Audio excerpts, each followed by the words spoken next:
Oke, dimulai ya teman-teman. Assalamualaikum warahmatullahi wabarakatuh. Waalaikumsalam warahmatullahi wabarakatuh. Di sini kami ingin mempresentasikan tentang pimpinan kelompok dan prosedur pelaksanaan bimbingan kelompok.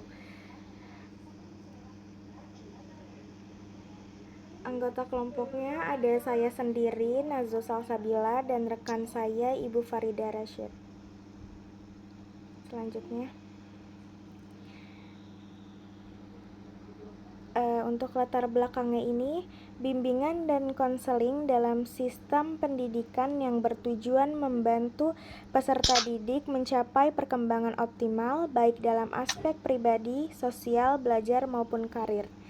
Jadi dalam pelaksanaannya terdapat berbagai pendapat yang digunakan. Salah satunya yaitu layanan bimbingan kelompok ini. Jadi layanan ini memanfaatkan dinamika kelompok untuk membahas isu-isu tertentu yang relevan dengan kehidupan peserta, serta untuk menumbuhkan sikap saling membantu, saling menghargai, dan kemampuan berpikir reflektif. Selanjutnya, ada kepemimpinan. Cara seseorang pemimpin dalam mempengaruhi bawahan dengan karakteristik tertentu sehingga dapat mencapai tujuan yang diinginkan.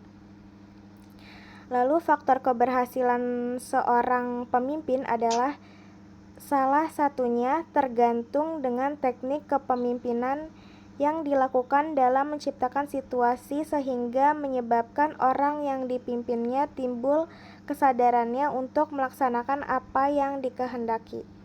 Jadi maksudnya itu efektif atau tidaknya seseorang pemimpin tergantung dari bagaimana kemampuannya dalam mengelola dan menerapkan pola kepemimpinannya sesuai dengan situasi dan kondisi organisasi tersebut.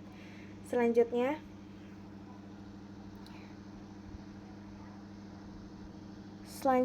konseling kelompok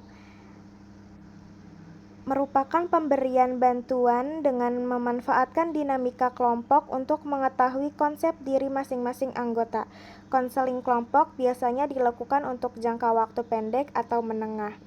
Melalui konseling kelompok ini akan memungkinkan terjadinya komunikasi antar pribadi di mana dapat dimanfaatkan untuk meningkatkan pemahaman dan penerimaan diri terhadap nilai-nilai kehidupan dan segala tujuan hidup serta untuk belajar perilaku tertentu ke arah yang lebih baik dari sebelumnya. Lalu selanjutnya,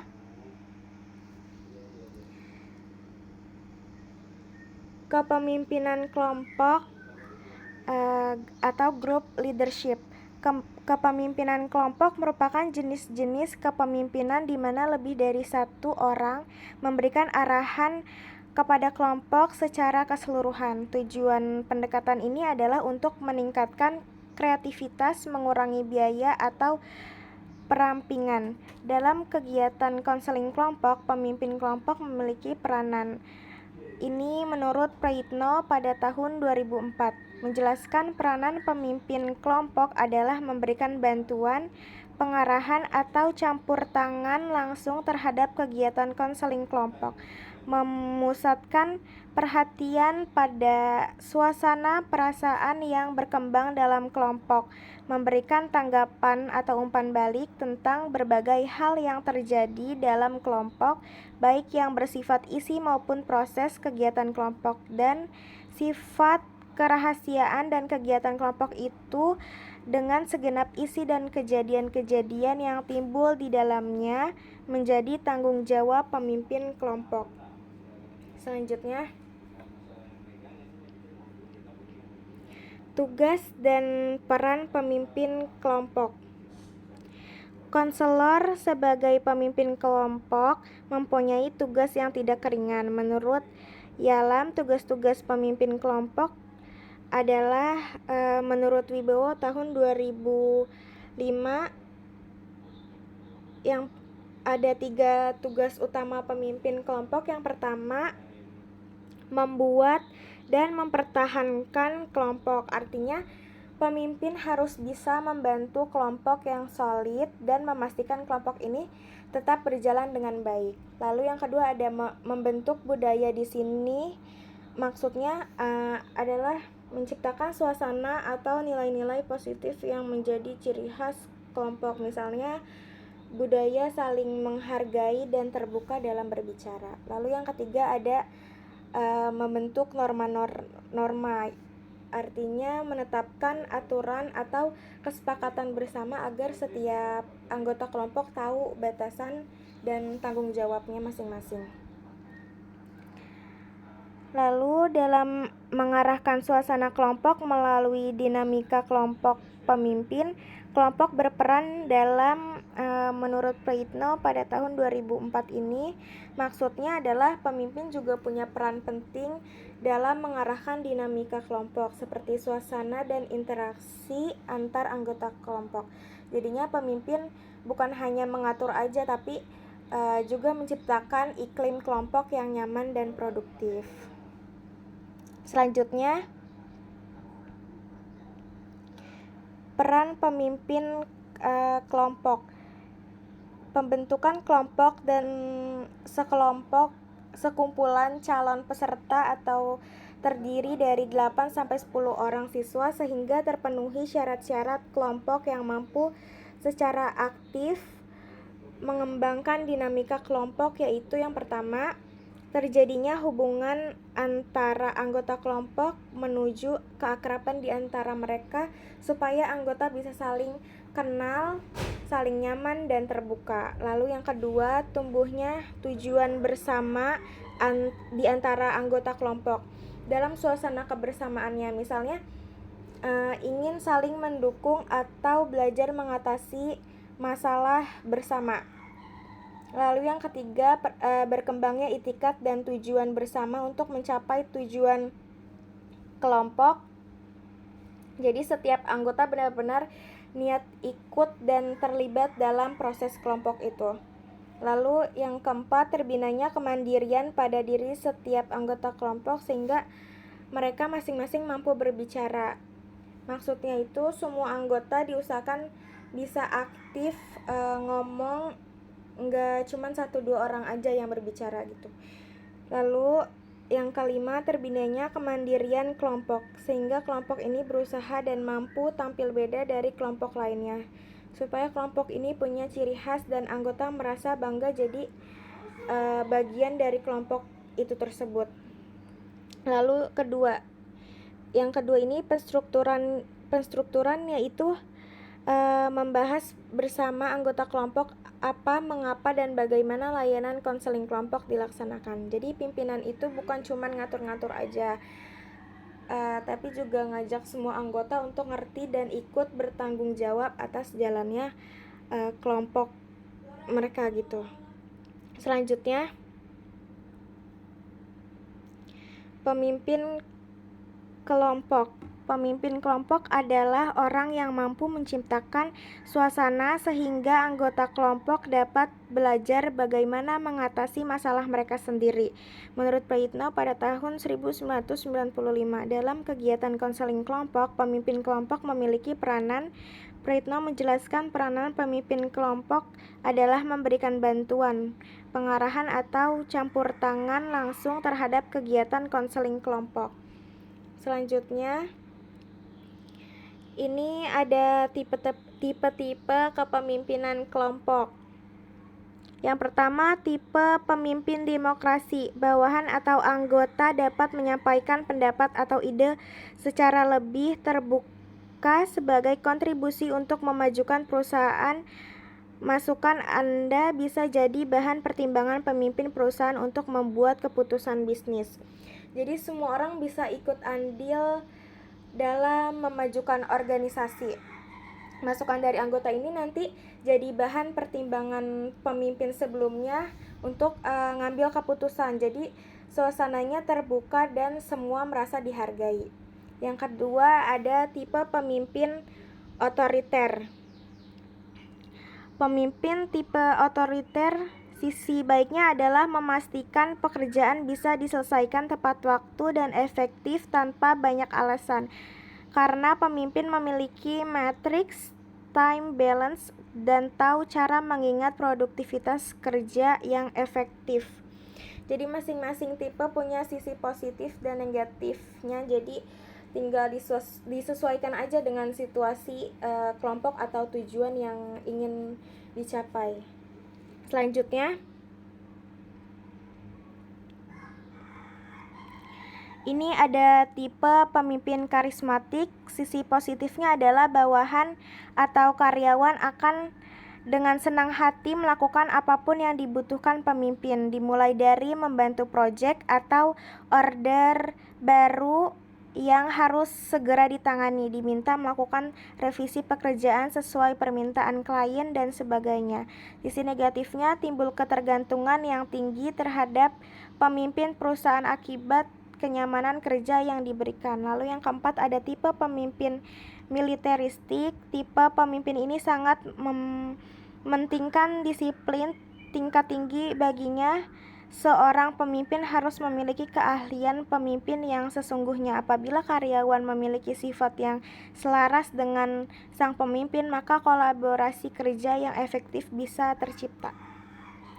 Lalu selanjutnya, yang terakhir ada tipe kepemimpinan paternalistik.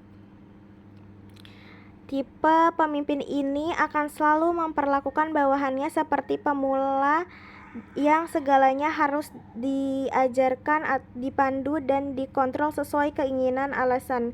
Bisa jadi pemimpin ini memiliki perfeksionis dalam kerja yang juga diinginkan bisa dilakukan karyawannya.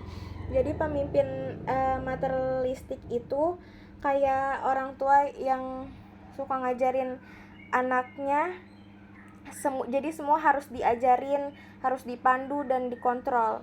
Jadi bagusnya itu kerjaan bisa sesuai harapan kelompok, tapi juga bikin karyawan jadi kurang mandiri. Selanjutnya, gaya kepemimpinan. Pola tingkah laku baik dalam bentuk kata-kata maupun tindakan yang digunakan pemimpin dalam berinteraksi dengan bawahan. Selanjutnya, ini ada jenis-jenis gaya kepemimpinan. Yang pertama, gaya persuasif. Gaya memimpin dengan menggunakan pendekatan yang mengubah perasaan, pikiran, atau dengan kata lain melakukan ajakan atau bujukan menurut Sutrisno pada tahun 2010. Jadi pemimpin dengan gaya ini suka membujuk dan mengajak dengan cara yang halus, misalnya menyentuh perasaan atau logika anggota kelompok supaya mau mengikuti arahan mereka gitu. Jadi yang kedua sekarang, gaya represif. Menurut Sutrisno pada tahun 2010, gaya pemimpin represif adalah gaya kepemimpinan dengan cara memberikan tekanan-tekanan, ancaman-ancaman sehingga bawahan merasa ketakutan. Kalau gaya ini kebalikannya dari persuasif, lebih tegas dan keras. Jadi pemimpin cenderung memakai tekanan atau ancaman supaya anggota kelompok ini patuh. Biasanya bikin orang jadi takut salah. Yang ketiga ada gaya partisipatif. Merupakan gaya kepemimpinan dengan menerapkan sistem terbuka dengan memberikan kesempatan kepada bawahan berperan aktif dalam menata, baik memberikan informasi maupun saran-saran demi keserasian. Jadi pemimpin partisipatif ini lebih terbuka. Dia ngasih kesempatan ke anggota kelompok untuk ikut kasih ide, saran, dan terlibat langsung dalam proses kerja atau pengambilan keputusan. Lalu selanjutnya ada gaya inovatif. Nah, gaya inovatif ini pemimpin yang selalu berusaha dengan keras untuk mewujudkan usaha-usaha pembaruan di dalam segala bidang, baik dalam bidang politik, ekonomi, sosial, budaya, atau setiap produk terkait dengan kebutuhan manusia. Jadi pemimpin dengan gaya ini selalu terbuka pada ide-ide baru dan solusinya itu kreatif untuk memecahkan masalah. Mereka ini selalu mencari cara baru untuk meningkatkan kinerja dan mencapai tujuan. Jadi mereka juga pandai mengkomunikasikan informasi dan melibatkan bawahan dalam proses pengambilan keputusan itu. Yang kelima, ada gaya motivatif. Pemimpin yang dapat menyampaikan informasi mengenai ide-idenya, program-program, dan kebijakan kepada bawahannya dengan baik. Komunikasi tersebut membuat segala ide bawahan-bawahan dan kebijakan dipahami dan bawahan sehingga bawahan mau. Lalu yang keenam, yang terakhir, ada gaya edukatif. Pemimpin yang suka melakukan pengembangan bawahan dengan cara memberikan pendidikan dan keterampilan kepada bawahannya, sehingga bawahan memiliki wawasan dan pengalaman yang lebih baik dari hari ke hari. Jadi pemimpin dengan gaya ini fokus pada pengembangan kemampuan bawahannya. Terus mereka memberikan pelatihan dan bimbingan untuk membantu bawahan meningkatkan keterampilan dan pengetahuan mereka. Tujuannya ini untuk menciptakan tim yang kuat dan mandiri.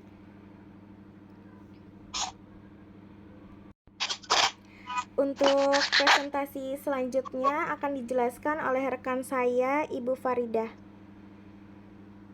Baik, selanjutnya keterampilan dasar harus yang dikuasai oleh seorang pemimpin dalam kelompok. Menurut Jakobat, hal menyatakan keterampilan yang harus ada pada diri konselor diantaranya itu mendengarkan aktif, refleksi, klarifikasi dan bertanya, meringkas, menghubungkan atau linking, ceramah singkat dalam pemberian informasi, mendorong dan mendukung. Kemudian ada pengaturan nada, penggunaan mata.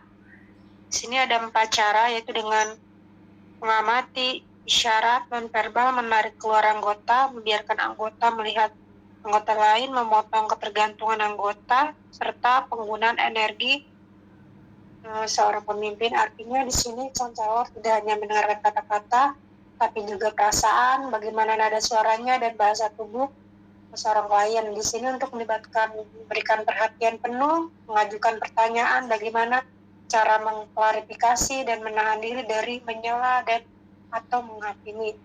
Keterampilan ini melibatkan kemampuan konselor untuk memantulkan kembali pada klien apa sih yang mereka dengar atau amati, seringkali dengan merumuskan atau disebut juga dengan mempraprasakan.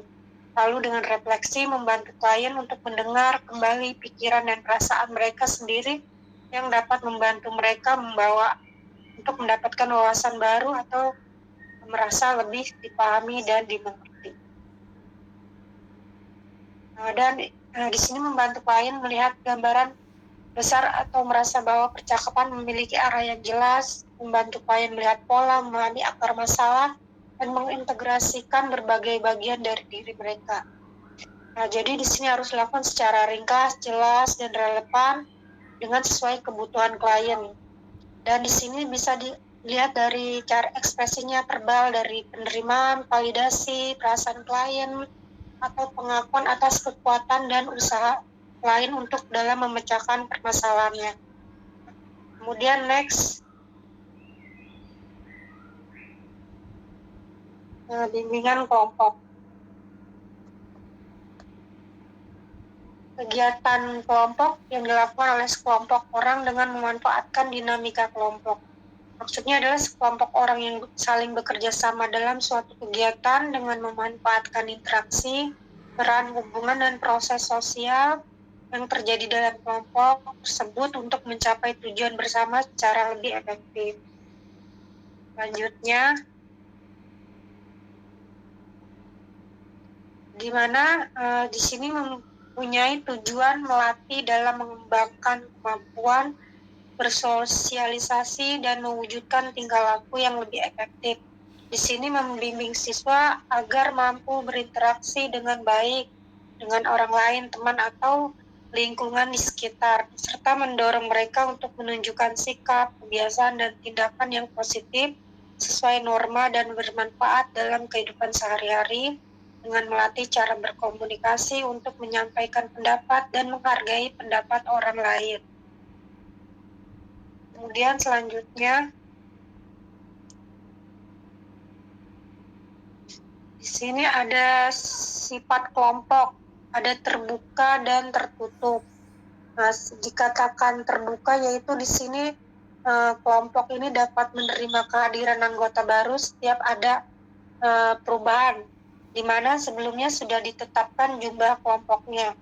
Kemudian ada sifat tertutup, yaitu tidak memungkinkan masuknya anggota baru untuk bergabung dalam kelompok yang telah terbentuk.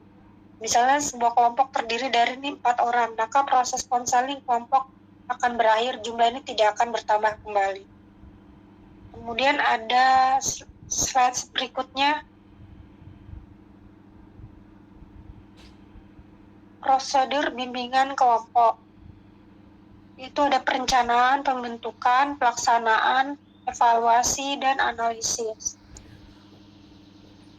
Sini mengidentifikasi topik yang akan dibahas dalam layanan bimbingan kelompok, berbentuk kelompok, menyusun jadwal kegiatan, menetapkan prosedur layanan, menetapkan fasilitas layanan, dan menyiapkan kelengkapan administrasi yang dibutuhkan, serta menyampaikan tujuan dan aturan kelompok, serta menjalin kesepakatan dan bentuk struktur kelompok. Kemudian slide berikutnya. Komponen layanan bimbingan kelompok ada 2, yaitu pemimpin kelompok dan anggota kelompok. Pemimpin kelompok atau konselor yang terlatih yang berwenang menyelenggarakan praktik konseling profesional. Pemimpin kelompok atau fasilitator bertanggung jawab untuk mengarahkan dan memoderasi diskusi kelompok. Mereka menciptakan suasana yang kondusif untuk belajar dan berinteraksi serta membantu anggota kelompok dalam mengatasi masalah mereka. Lalu anggota kelompok adalah individu yang berpartisipasi dalam kegiatan bimbingan kelompok. Mereka berbagi pengalaman, pengetahuan, dan perspektif mereka dengan anggota lain dan saling belajar, berinteraksi, dan diskusi yang sedang terjadi. Kemudian next selanjutnya. Asas dalam BK kelompok. Di sini ada kerahasiaan, kesukarelaan, dan asas-asas lainnya. Kerahasiaan itu segala sesuatu yang dibahas dan muncul dalam kegiatan kelompok hendaknya menjadi rahasia kelompok dan hanya boleh diketahui oleh anggota kelompok, tidak disebarluaskan keluar anggota kelompok. Seluruh anggota kelompok hendaknya menyadari benar hal ini, bertekad dengan sungguh-sungguh untuk melaksanakannya.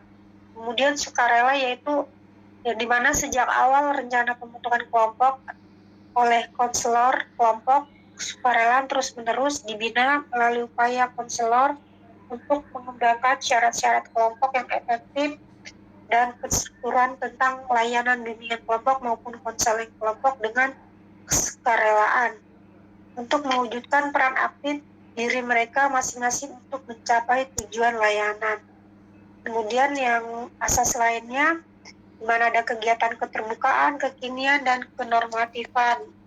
Dinamika kelompok ini itu dalam kegiatannya kelompok harus intensif dan efektif. Apabila semua anggota kelompok secara penuh menerapkan asas tersebut, maka mereka menampilkan diri tanpa rasa takut atau malu ataupun ragu. Dalam dinamika kelompok ini bervariasi, mungkin melalui sentuhan semakin kaya dan terasa para peserta layanan bimbingan kelompok atau konseling kelompok semakin memungkinkan memperoleh hal-hal yang berharga dari layanan ini. Dan asas penormatifan dipraktikkan berkenaan dengan cara-cara berkomunikasi dan bertatap krama atau etika yang diperlihatkan oleh konselor atau pemimpin kelompok dalam mengelola kegiatan kelompok untuk mengembangkan proses dan isi pembahasan secara keseluruhan. Next. Kesimpulannya, kepemimpinan adalah cara pemimpin mempengaruhi bawahan dengan karakter tertentu untuk mencapai tujuan. Keberhasilan pemimpin tergantung pada kemampuan menerapkan teknik kepemimpinan yang sesuai dengan situasi organisasi. Bimbingan kelompok adalah kegiatan yang memanfaatkan dinamika kelompok untuk membantu individu berkembang secara optimal. Tujuannya adalah melatih kemampuan bersosialisasi, komunikasi, serta mencegah dan menyelesaikan masalah melalui bantuan konselor secara bersama-sama. Selanjutnya, saran, pemimpin kelompok perlu memahami bahwa setiap anggota memiliki latar belakang dan tantangan yang berbeda, terutama di era digital yang menambah kompleksitas tekanan sosial dan masalah kesehatan mental. Oleh karena itu, empati dan kemampuan memahami kebutuhan emosional serta dinamika kelompok sangat penting. Selain itu, pemimpin harus mampu menyesuaikan gaya kepemimpinannya sesuai dengan tahap perkembangan kelompok, memberi arahan lebih pada kelompok baru dan memberikan ruang inisiatif pada kelompok yang lebih matang. Dalam konteks bimbingan daring, pemimpin juga harus mampu menciptakan suasana yang aman, inklusif, serta efektif dalam menggunakan platform digital untuk mendorong partisipasi dan komunikasi yang setara. Demikian presentasi yang kami sampaikan. Selanjutnya,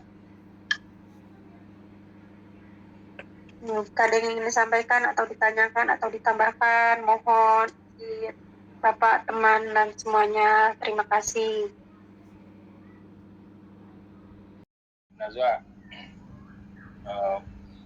materinya oke banget, oke kita punya, bagus sekali. Dari paparan dari awal sampai akhir ini saya mengikuti semuanya, alhamdulillah dapat menambah wawasan kita ya sebagai mahasiswa di sini. Kalau saya baca amati tadi setidaknya ada dua kepemimpinan yang tadi yang didiskusikan. Satu kepemimpinan dalam secara umum, kedua kepemimpinan dalam kelompok yang bentuk. Nah, yang menarik bagi saya itu di slide keempat tadi kalau nggak salah, cara pemimpin mempengaruhi anggotanya. Bagaimana cara pemimpin mempengaruhi anggotanya di dalam kepemimpinan secara umum ya, bukan dalam kepemimpinan kelompok. Nah, di dalam kepemimpinan secara umum ini kan orang yang mau kita pengaruhi itu kan beragam ya, nggak tahu latar belakangnya macam-macam karakternya, dan tidak ada ikatan yang kuat untuk mempersatukan kita. Berbeda dengan dalam kepemimpinan kelompok itu kan kita bentuk, nah orang anggotanya mau tidak mau pasti akan patuh dengan instruksi yang kita berikan karena ada ikatannya. Kalau di kantor mungkin ada ikatan bawahan atasan, kalau di sekolah mungkin ada ikatan guru dan murid, dan murid kelompok-kelompok yang kita tentu itu murid-muridnya pasti ikut pasti manut. Nah, di dalam kepemimpinan secara umum yang saya maksud tadi disebutkan ada beberapa cara mempengaruhi anggota untuk mengikuti apa yang diinginkan oleh kelompok itu. Nah, yang ingin saya tanyakan adalah apa itu cara-cara seorang pemimpin agar bisa mempengaruhi anggotanya untuk mengikuti apa yang dia ingin sampaikan gitu. Karena di dalam slide 4 tadi kalau nggak salah itu belum disebutkan, belum ada sifat teknis apa yang disebutkan. Nah, mungkin itu yang mau saya tanyakan, Bu Farida, Mbak Najwa, apa bagaimana cara seorang pemimpin mempengaruhi bawahannya agar bisa mengikuti apa yang ingin dia sampaikan di dalam sebuah organisasi yang longgar gitu ya, bukan organisasi kelompok yang sudah dibentuk. Terima kasih Bu Farida, terima kasih Bu Manazwa. Itu aja yang bisa tanyakan. Baik Pak, terima kasih. Kalau secara umum itu kan seorang pemimpin yang pertama harus bisa mengaruhinya itu dengan yang utama adalah kombinasi komunikasi yang efektif Pak. Kan banyak anggota dari berbagai suku, ras, atau agama, jadi di sini seorang pemimpin harus benar-benar memperhatikan hal tersebut Pak, dan seorang pemimpin itu harus tahu nih perilaku teladan, dan si pemimpin itu harus mengadaptasi nih terhadap kebutuhan serta latar belakang anggotanya yang beragam tersebut Pak, dengan cara misalnya memahami apa sih pemimpin harus meluangkan waktu untuk mengenal anggota tim secara individu dengan nilai-nilai memberikan motivasi dan cara gaya komunikasi seorang pemimpin terhadap anggotanya. Di sini menyesuaikan mungkin dengan cara pendekatan terlebih dahulu pas secara individu, itu seperti memberikan responsif pendekatan yang secara langsung atau membutuhkan pendekatan yang lebih intens seperti menanyakan satu-satu apa sih permasalahan yang sedang dihadapi dengan menggunakan bahasa yang sederhana, yang mudah dipahami oleh setiap anggota kelompok tersebut, agar mudah dipahami oleh si anggota tersebut Pak, dengan pokoknya si pemimpin itu secara aktif gitu, bagaimana masukan anggota, membangun rasa kepercayaan sehingga si anggota merasa dihargai dengan apa yang disampaikan oleh seorang pemimpin, dan menunjukkan empati, lalu menyesuaikan gaya kepemimpinannya. Mungkin yang pertama yang menurut saya harus dipunyai seorang pemimpin itu harus karismatik Pak. Dia harus mempunyai energi yang positif, memberikan teladan, memberikan contoh yang baik. Misalnya apa yang dia katakan sesuai dengan apa yang dia perbuat, sesuai dengan apa yang dikatakan. Jadi tidak misalnya apa yang dikatakan A tapi tingkah lakunya B. Jadi harus sama, apa yang dikatakan A ya perbuatannya juga harus A gitu Pak. Tidak menyimpang. Lalu seperti itu Pak. Memberikan dukungan dan pengembangan, misalnya dengan memberikan pelatihan, memberikan dorongan kolaborasi, umpan balik, seperti itu. Ciptakan suasana yang nyaman terhadap anggota kelompok tersebut. Seperti itu Pak. Jadi melalui pendekatan ini dapat sehingga bisa mempengaruhi anggota secara efektif dengan yang memiliki latar budaya yang berbeda-beda Pak. Seperti itu. Aku izin mempersingkat dari jawaban Bu Faridah tadi ya. Jadi intinya itu cara pemimpin mempengaruhi anggota ini tuh bukan cuma lewat kekuasaan atau aturan dari pemimpin aja, tapi lebih ke gimana dia bisa ngebangun hubungan yang positif ke anggotanya, terus komunikasi yang baik pastinya, terus dan kasih alasan yang masuk akal buat diikutin gitu. Intinya yang tadi kebersamaan, terus ngasih contoh yang baik itu agar jadi role model ke anggotanya gitu. Oke, makasih. Boleh saya lagi sedikit ya. Ini tadi Bu Frida menyebutkan ada karismatis ya. Karismatis ya, pimpinan karismatis. Ini di dalam dunia kepemimpinan kita sering mendengar kepemimpinan karismatis. Nah, kemudian ada di sisi lain ada kepemimpinan yang dibentuk ya, yang melalui pelatihan-pelatihan gitu ya, yang artinya pemimpin yang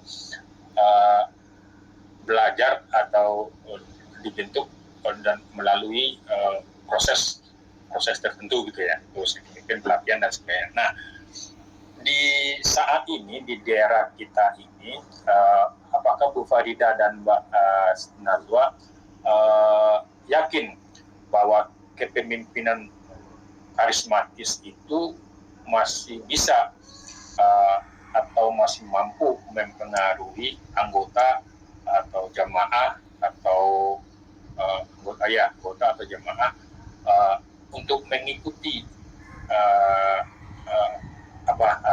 keinginannya. Terkadang karena kepemimpinan karismatis ini terkadang terkait juga dengan darah biru gitu. Nah, orang disebut pemimpin karismatis karena dia mempunyai darah biru, katakanlah ketua kerajaan, keturunan kerajaan dan lain sebagainya. Sementara pemimpin yang profesional yang dibentuk oleh melalui pelatihan-pelatihan itu semata-mata berdasarkan oleh pengetahuan atau ilmu kepemimpinan yang belajaran. Nah, pertanyaan saya, apakah kepemimpinan karismatis itu pada di era kita ini, di era milenial yang sebuah ini, masih didengar suaranya, masih bisa diikutin oleh masyarakat? Ya, itu aja pertanyaannya.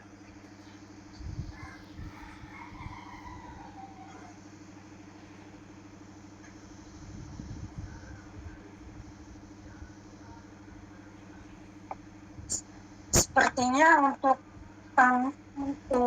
di era digital, maksudnya untuk saat ini ya Pak, sepertinya itu masih ada dalam gaya kepemimpinan karismatik, selain hanya dia berwawasan luas atau berkompetensi, mungkin juga bawaan dari diri orang tersebut yang tampak terlihat lebih tenang dalam penyampaiannya, dalam mengelola anggota kelompok tersebut, dan mempunyai pembawaan yang tenang. Jadi kalau dia bicara aja sehingga kita seperti itu Pak. Jadi bawaannya membuat kita merasa tenang, nyaman, seolah apa yang disampaikan oleh seorang pemimpin itu kita sudah memahami tanpa ada berbelit-belit dalam penyampaiannya, sehingga mudah sekali mempengaruhi hanya dengan beberapa kata saja langsung seperti kita terhipnotis. Kadang saya juga ngerasa, pemimpin ini rasanya bawahnya enak, penyampaiannya tenang, jadi kita seolah cepat mengerti atau menurut apa yang disampaikan seorang pemimpin gitu Pak. Saya juga pernah ngalamin itu seorang pemimpin yang bawaannya membuat kita merasa tenang, jadi kita menyampaikan permasalahan kita tidak ragu atau tidak malu dalam menyampaikan itu, kita menyampaikan. Jadi adanya keterbukaan untuk menyampaikan permasalahan yang sedang kita hadapi Pak, gitu, tanpa rasa sungkan atau merasa takut dalam menyampaikannya. Jadi sepertinya kalau karismatik itu emang udah bawaan dari secara verbal, yang penampakan dari gestur tubuhnya seorang pemimpin seperti itu Pak. Jadi tidak dibuat-buat. Tapi ada juga kan yang orang yang misalnya seorang pemimpin yang pandai, yang tapi ya biasa saja gitu, tidak ada membuat kita ketenangan atau keterbukaan, sepertinya kita masih enggan atau ragu untuk menyampaikan pendapat kita gitu. Seperti itu. Oke, terima kasih Bu Farida, Mbak Nazwa atas diskusinya. Ya, assalamualaikum warahmatullahi wabarakatuh. Silakan teman-teman yang lain. Maaf ya Pak kalau penyampaiannya kurang maksimal. Mantap Bu Farida, ini kan kita diskusi. Saya juga tidak merasa lebih tahu atau teman-teman kita kan diskusi aja. Saya kepingin ini aja ya, bahwa karena saya pun juga seperti Bu Farida rasakan, ada kalau saya lihat ada orang tipe kok saya mau aja ya diajak mereka dia gitu loh. Padahal kita kita belum kenal, tapi melihat gayanya itu kita senyang, itu memang ada gitu. Tapi di sisi lain ada orang yang padahal dia kelihatan pintar atau apa, sangat intelektual ya kan, tapi ketika dia pidato, ketika dia mengajak kita, kok rasanya kita tidak merasa tidak tertarik gitu. Nah, saya pernah merasakan hal itu juga. Maka saya apakah memang pemimpin karismatik itu memang dia udah punya dari sononya gitu loh. Kalau dulu kan dari kerajaan dia punya darah dulu, sehingga kita gampang aja dipengaruhi oleh ajakan dia, ajaknya dipengaruhi dalam pengertian positif maksudnya ya. Iya. Gitu. Terima kasih. Iya, sama-sama.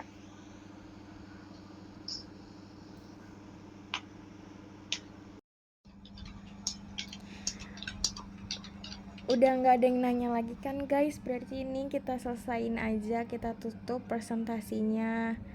Jika ada yang kurang mohon dimaafkan. Sekian presentasi dari kelompok 4, kurang lebihnya mohon maaf. Wassalamualaikum warahmatullahi wabarakatuh. Waalaikumsalam warahmatullahi Terima kasih ya. Terima kasih Terima kasih teman-teman. teman-teman semuanya ya. Siap. Sudah ya.